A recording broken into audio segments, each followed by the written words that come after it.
is Wednesday, March 4th, 2015, and this is KBIA's Views of the News. Our weekly roundtable on media behaviors comes to you from the Futures Lab studio at the Reynolds Journalism Institute. I'm Amy Simons, and here with me are my colleagues Mike McKean and Judd Slivka. On our program this week, Hillary Clinton's use of a private email address, while Secretary of State raises all kinds of questions about transparency, security, and the law.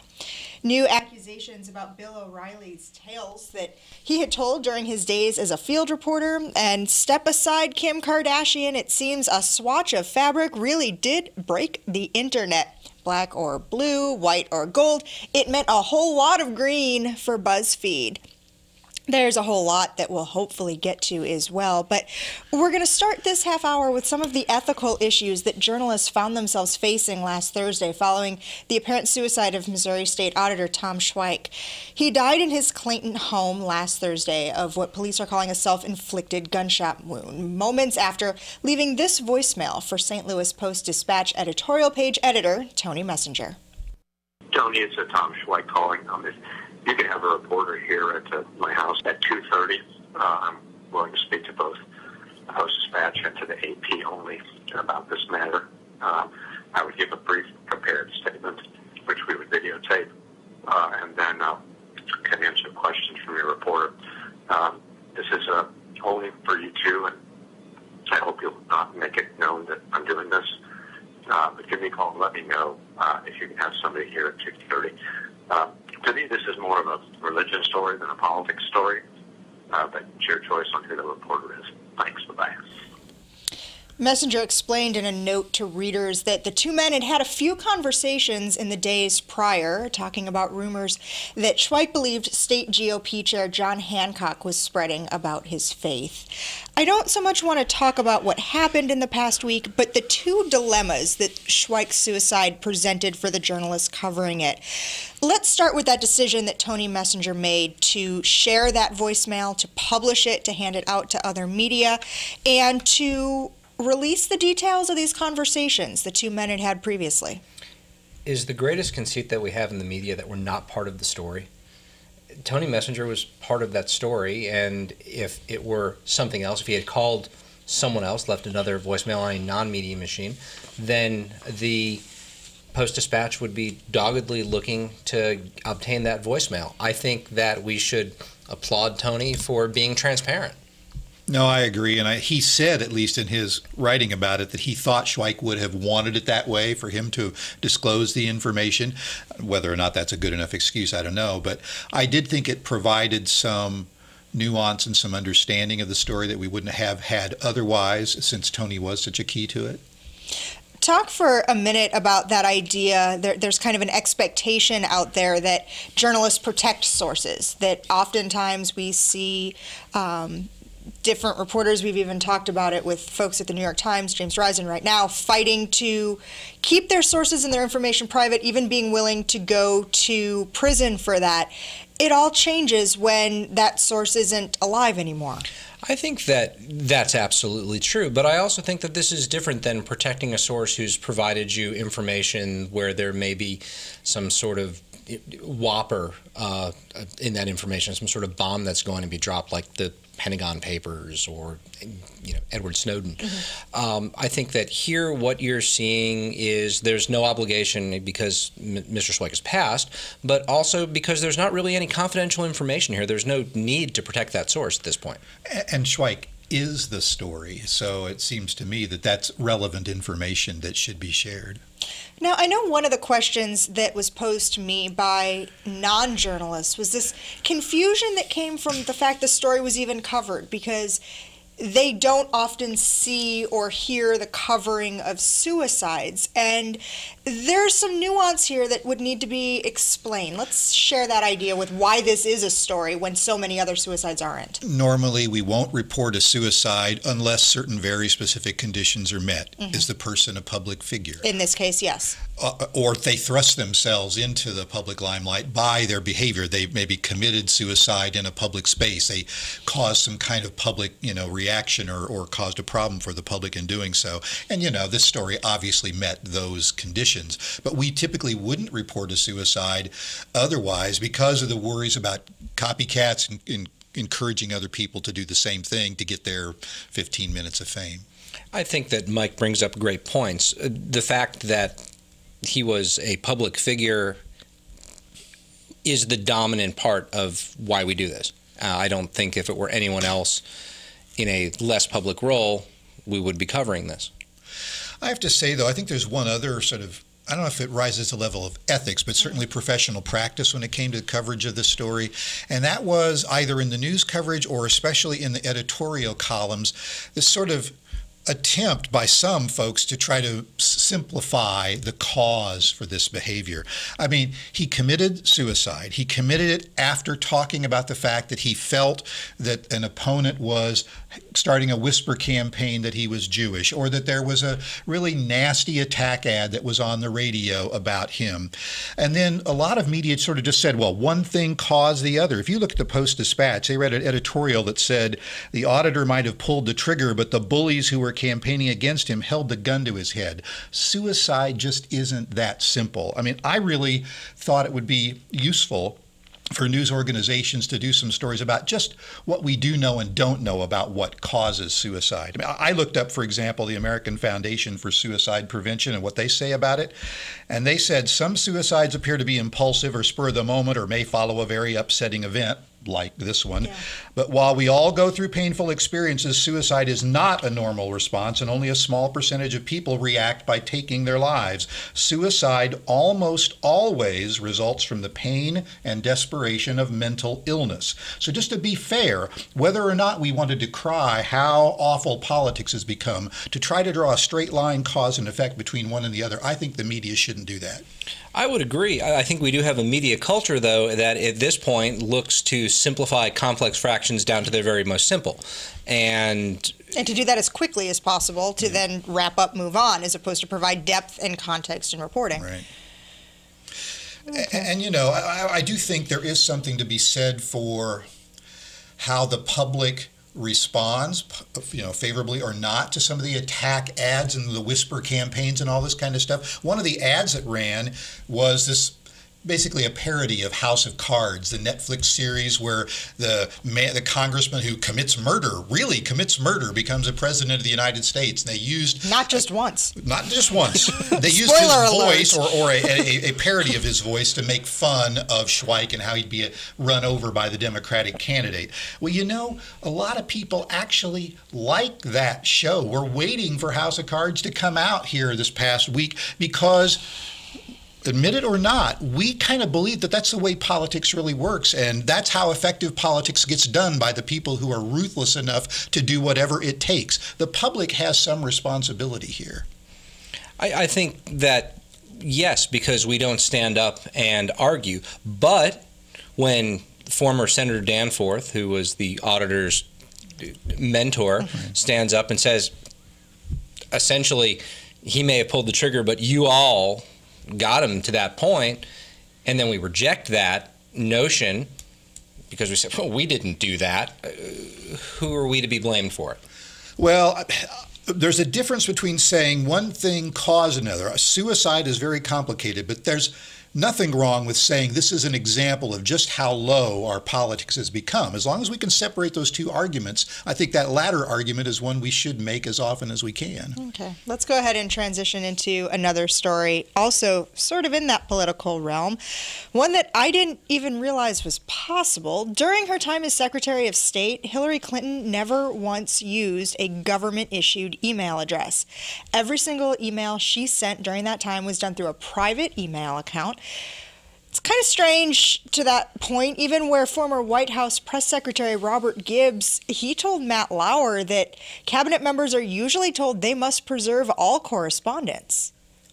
There are lots of briefings that you have when you go into the White House about preserving any email that you have, making sure that it's part of your official account. I think it's something that they're going to have to explain in good measure today, and probably figure out how to get a lot of those emails, or as many as they can, back into the archive. It provides a layup, doesn't it, Robert, for her critics who say this is all about a lack of transparency as she prepares for a run in 2016, that you can't go back and look at those emails? I think there's no doubt. I think this is another one of those things that the Clinton campaign, such as it is going to have to explain. And I think it's much easier for critics to explain why they don't exist than it might be for her to explain why she used a private email. So I'm kind of tempted to follow up on that basketball analogy and that layup and say there's some kind of a slam dunk that something here doesn't feel right, to me at least. This is pretty concerning. And I have to say, I wish we could step back just a moment and not cast this as a typical, the right says this, the left says that. There are a lot of people who are interested in openness and transparency and freedom of information who are also worried about what Hillary Clinton Well, from where did. I'm sitting, that is the bigger issue than the political part of this. Absolutely. And whether this is our chief diplomat who's not keeping records. Right. I don't know if she violated the law or not. We're not but she lawyers. Certainly could be argued she violated the spirit of the law. And when you look at it, the New York Times, which broke this story in the first place, had a really interesting piece today following on to that, which basically said that she was able to thwart an FOIC request, Freedom of Information requests, because the government agencies responding to those requests saying we don't have that information because it was stored on a private server and not backed up by the government. Well, and of course, that's why everything is supposed to be on a government server. But for archival purposes and not. So I think that the one of the big issues here, this does play into that opposition narrative of look how arrogant the Clintons are. For people who have had as many perception management issues as the Clintons, how could this one be another? Did you not think that you were going to get caught? Yeah, and I have to say, I think that it's obvious to me that, it seems obvious to anyone who looks at it that the purpose of doing this, there's only one logical purpose for doing all of your emails from a private account, so that you can control the release of that information if someone ever asks for it. Now, it's true the government backed up any emails she might have sent to her colleagues who were using federal government email accounts. But if she was sending emails to private persons or other, foreign leaders or diplomats, it wouldn't have been backed up, and we have to take her word and her staff's word when they're asked to turn over these records that they've turned it all over. Well, and that becomes sort of the crux of this debate is how do we know who to trust? How can we trust you if we don't have full access? Mm-hmm. Well, quickly, I want to follow up on last week's discussion about Bill O'Reilly and claims that he had made up details of stories he covered while at CBS News. Since that time, we've seen his ratings continue to rise and new allegations waged against him. What developments have come in the last week or so? Well, so now there are 4 separate, allegations that he exaggerated or lied. One, that he was in the war zone in Argentina when he was actually in Buenos Aires, not in the Falkland Islands. Once that rioters in L.A. in the early 90s were, throwing bricks and stones at him. Once that he was actually physically present at the suicide of a Confederate of Lee Harvey Oswald. And then I think the 4th one was... Nuns. Was again? Nuns. Oh, the nuns in El Salvador. Haven't you ever seen the nuns being shot? Mm-hmm. Okay. Also, those are all out there. Where did those 4 come from? 2 of them came from Media Matters, which has had a years-long campaign to try to knock down Fox News and Bill O'Reilly, and the other 2 came from 2 very left-leaning news organizations, okay? So that's the argument that Fox and O'Reilly are using to get out from under these accusations, that it's all a liberal campaign against him. And you know what? For his audience, it's working. I think that if we can look back at the history of fabulists, if this is indeed fabulism, it never stops at one. It never starts at one either. And I think we can also look back in 2011, the National Park Service refused to stock his book on Lincoln's assassination at the Ford's Theater bookstore because of inaccuracies in it. So I don't think this is anything new. I just think we're seeing more and more come to the surface. Well, and you see a lot of people trying to compare this to Brian Williams, and there are some valid comparisons and some that are less valid. I mean, the thing that stands out as different to me, at least, is where did the initial allegations come from? In the Brian Williams case, for good or for ill, they came from the veterans, the soldiers who were with him during that trip in Iraq, and then they complained, and Stars and Stripes, the military paper, picked it up, and then all the mainstream media picked it up and ran with the story. These stories about Bill O'Reilly, for better or worse, basically started with left-leaning news organizations or or fact-checking groups who are digging up dirt deliberately trying to taint O'Reilly. That doesn't mean that what they found is any less true than what was said about Brian Williams, but the source does determine how the public perceives it. Question the source. For months, we've been talking about those gruesome videos showing ISIS beheadings, and one of the things that we haven't talked about so much in those discussions was who was behind the mask. Well, we know that now. We know that that masked man at the center of those videos, Jihadi John as he came to be known, is a Kuwaiti-born British citizen named Mohammed Emwazi. The Washington Post and BBC both claimed to have reported the story first, the B being the first to publish the name, the Washington Post being the first to really have the story. Forget who had it first. Let's talk about the story itself. Who is this guy and how these two organizations began to piece it together? Well, so first of all, I mean, the story is that he was I believe, Kuwaiti-born British citizen, well-to-do son of some folks in Great Britain who, for whatever reason, became radicalized. Some of the stories from the BBC and other media tended to point to the fact that he was harassed by MI5, the British intelligence service, as one possible explanation for why he became radicalized. There are other thoughts as well. And at some point or another, he was trying to move back to Kuwait, where he had a fiancée, apparently, and the British government kept him from doing that. Somehow he escaped. He ended up eventually, I think he was in Somalia at one point, and then he ended up in Syria. And how the newspaper, how the Washington Post actually put together the pieces, to me, is also kind of interesting. I mean, I think that it comes down to really good reporting and talking to sources and working until you find what you need and being persistent. And I think that is at the heart of what they did. There's a great piece on our Links blog that started to put, there was a behind the scenes on it that puts together some of those pieces, looking at the voice recognition, a lot of the reporting being done through voice recognition on those videos. I think this is interesting, too, because the Washington Post reporter, at least, who talked a little bit about this whole process, said how frustrated he was that U.S. intelligence knew the identity long ago. British intelligence as did the British knew intelligence long as well. ago.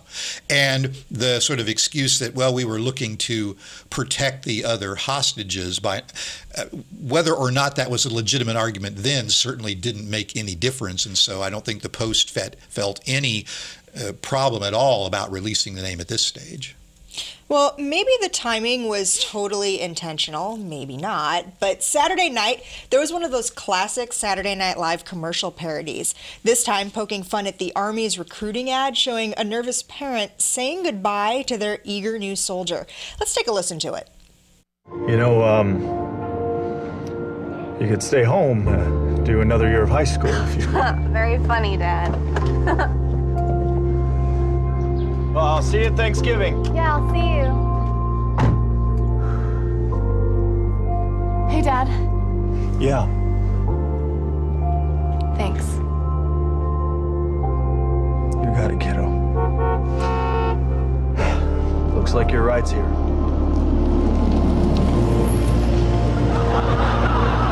You be careful, okay? Dad, it's just ISIS.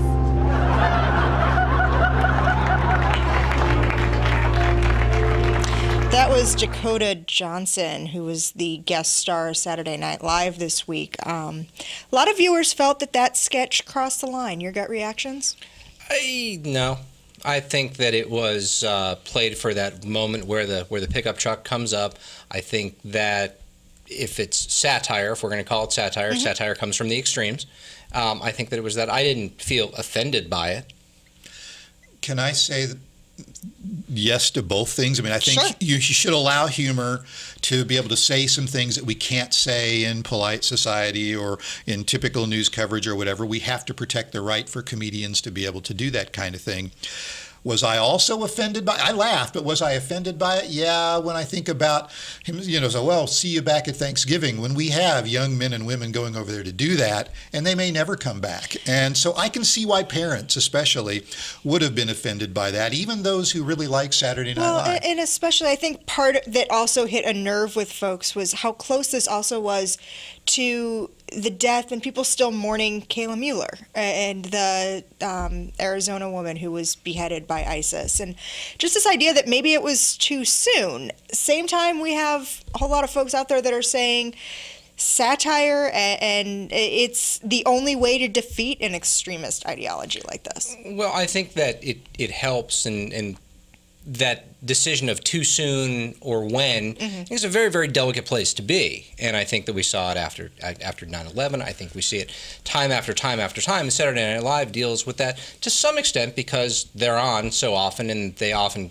spin off of topical events. I mean, it does show strength in a way that we can laugh about things like that, just as Saturday Night Live went on right after 9/11, and they were able to laugh about, not about 9/11, but they were still able to have some laughter Tuesday was and the humor. attack, and by Saturday night. And so I buy that. I don't dismiss that at all, but sometimes, you know, you can have the same, it can have more than one impact. Okay, net neutrality. We have been talking about that for what seems like forever, too, about how we as Americans access the internet. The Federal Communication Commission voted last week in favor of net neutrality to make sure that every consumer and all content on the internet is treated equally online. Companies can't slow down speeds or limit access to their competitors' sites. It's not often that we see big business come out on the losing end of a vote like this. Probably the last time was the last time that we had major telecommunications reform. And really that's what this was done, was the FCC decision to regulate this as a telecommunications industry instead of bits and pieces of little things. I think there was a lot of individual power behind this, but I think there was also a lot of corporate power behind this. Certainly Netflix comes to mind, though they just cut a deal in Australia and New Zealand to do exactly what they were lobbying against here in terms of net neutrality. Yeah, and I would agree. There were, yes, big business was on the losing, some big business was on the losing end, and some big business was definitely on the winning end. I mean, if you look at the content providers like HBO or the broadcast networks or Netflix, if you look at some of the folks in startups or even the bigger, you know, tech companies in Silicon Valley, they see this as a win. Now, whether consumers who are portrayed as the big winners in all of this are really going to win, I have to say I am so skeptical, because if rates actually go down or service measurably improves as a result of this, I will be shocked. I don't think that it's going to. And one of the things I do every morning when I wake up is check my daily Mediacom usage from the day before. I don't think I'm going to end up not having to do that anymore or pay Mediacom less for internet access at home, am I? I will say, though, I found it interesting. The New York Times ran a story where they said, is there anyone who's had experience with net neutrality? Any countries? And there's 2 countries in the world that have adopted this, Chile and the Netherlands. And so they did a story where they looked at the Netherlands, where the telecommunications companies were making the same dire predictions. Innovation is going to die and dry up, and it's going to be all terrible. Well, it hasn't been the case in the Netherlands. Speeds are fast, service is good, innovation continues to grow. It's really more about the inherent level of competition and the opportunity to make a profit than it is about whether the government's going to regulate it or not. I think one thing that we know reliably is that businesses, large corporations, will figure out ways to make money. Yep. So this next topic is one that people around the journalism school know is probably the last thing that I want to talk about. And interestingly enough, it happened on the same day as that net neutrality vote. Yes, it's the dress. You probably know the one by now. It's the one that some people saw as white and gold and others saw as blue and black. People argued over it. They fought over it, for heaven's sake. What color is the dress? Who cares? But it's an internet meme that jumped from the front pages of Reddit to the mainstream media in just a matter of hours. BuzzFeed claims it had more than 670,000 users on that story page in one given time. Talk about winning the viral race on that. Someday, 2,150, a historian is going to look back and go, that's the moment that we lost. If it's the historian, Kim Kardashian, is already wondering how was it she didn't figure out how to do that. If only she had lost that to a dress. that she didn't have on or not, right? that you didn't own. But let's talk about how BuzzFeed won out on this one. Let's take it back to BuzzFeed. I think we can get too serious about some of these things. Yeah. I mean, can you understand why an audience would find this story to be a fun one to debate? I mean, beheadings, suicides, fights over immigration, blah, blah, blah, blah, blah. Here is a story where we can have an argument, and yet we're not going to be lasting enemies. Photo. We can even do, after we do these viral stories, look at all of the news organizations that came on board to tell about the science of visual perception. And those stories were kind of fun. BuzzFeed does it better than anybody, and that's the one thing that I think maybe I would take seriously out of this discussion. So BuzzFeed is able to be BuzzFeed, and they're becoming more and more serious by hiring all kinds of serious journalists to do serious stories. Can legacy media be serious mainstream news organizations and be BuzzFeed at the same time? I don't know. That's the thing I'm always talking with folks about, and what makes BuzzFeed great is we're seeing BuzzFeed begin to expand, is that they are finding ways to capitalize off of the dress, or take the quiz to figure out which character of The Office you are, or 18 ways to make a brownie in a coffee cup.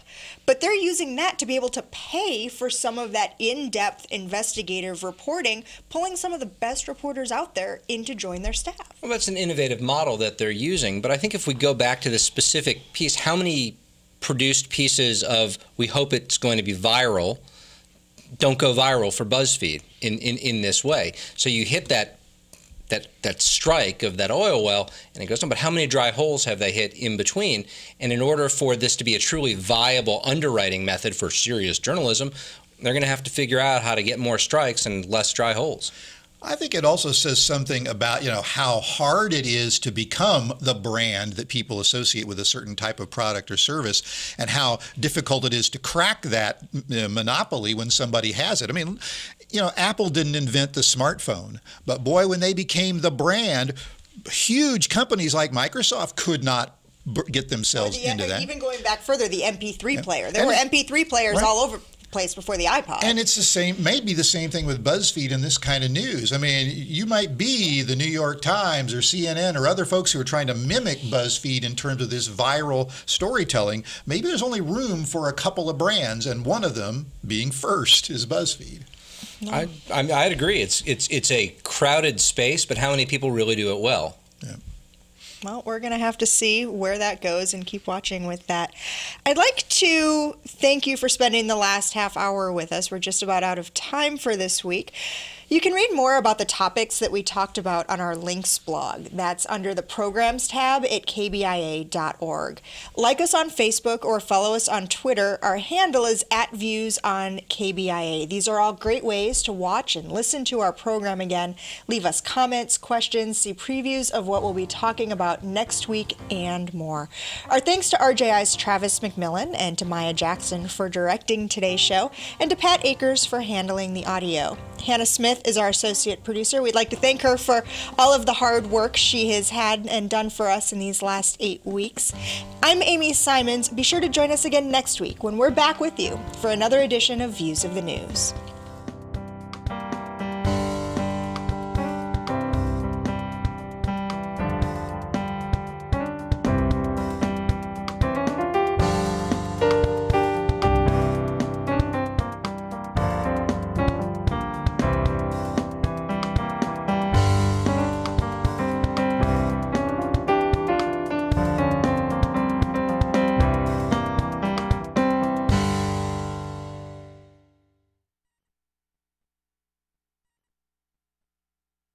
I mean,